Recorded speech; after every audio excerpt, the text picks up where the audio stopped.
please subscribe and don't forget to press the bell icon to get notified whenever we upload a new video.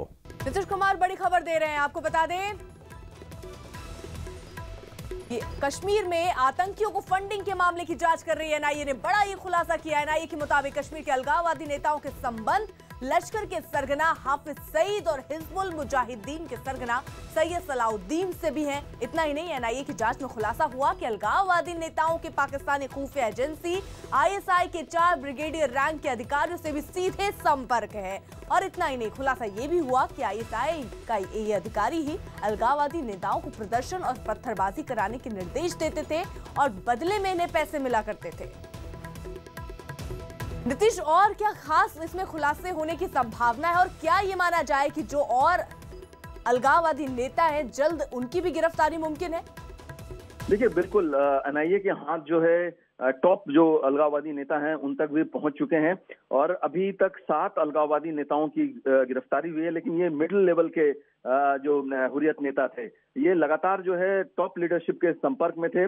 और जो NIA को अपनी जांच के दौरान पता चला है उसमें ये खुलासा हुआ है कि ये अलगाववादी नेता सैयद सलाउद्दीन जो हिजबुल मुजाहिदीन का चीफ है और लश्कर तैयबा का जो मुखिया है हाफिज सईद, उनके संपर्क में थे। और इसके अलावा 4 ब्रिगेडियर रैंक के अधिकारी थे आईएसआई के और उनके भी संपर्क में थे। और पत्थरबाजी और दूसरी आतंकी घटनाओं को कैसे अंजाम देना है, ये उनके दिशा निर्देश पर काम किया करते थे और पत्थरबाजों को आगे मैसेज फॉरवर्ड किया करते थे। साथ में पत्थरबाजों को पैसा देने का काम भी उनके इशारे पर किया जाता था। इसके अलावा एनआईए ने अपनी जांच में 20 अलगाववादी नेताओं को आइडेंटिफाई किया है। इनके अलावा और 10 इमाम जो मस्जिद से भड़काऊ भाषण देने का काम किया करते थे और लोगों को उकसाने का काम किया करते थे।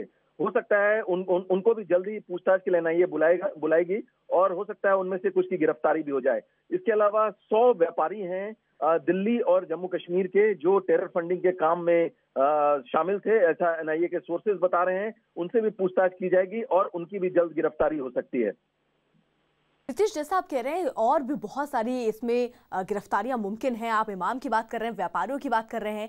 क्या अभी पूछताछ के लिए और जो आला अलगाववादी नेता हैं उनको बुलाया जाएगा? क्या उनसे पूछताछ होगी या उनकी गिरफ्तारी मुमकिन है?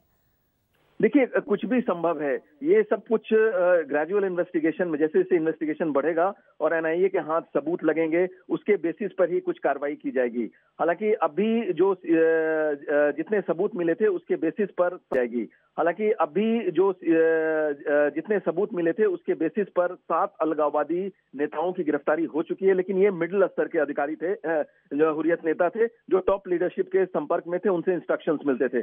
जैसे ही एनआईए को कुछ और सबूत मिलते हैं, दिल्ली हेडक्वार्टर में बुलाकर एनआईए जो उनकी गिरफ्तारी कर सकती है पूछताछ के बाद। और अगर लगा कि इनके खिलाफ पुख्ता सबूत है तो उन्हें अरेस्ट भी किया जा सकता है। जो एक मेन चीज है वो एक हवाला के जरिए दिल्ली से भी कई व्यापारी जो उनके संपर्क में थे और एक बड़ा हवाला का व्यापारी है दिल्ली का, उसका नाम जो है एनआईए अभी बता नहीं रही है, वो भी जो है इन हुर्रियत नेताओं के संपर्क में था और उसकी भी गिरफ्तारी की संभावना है। शुक्रिया नीतीश।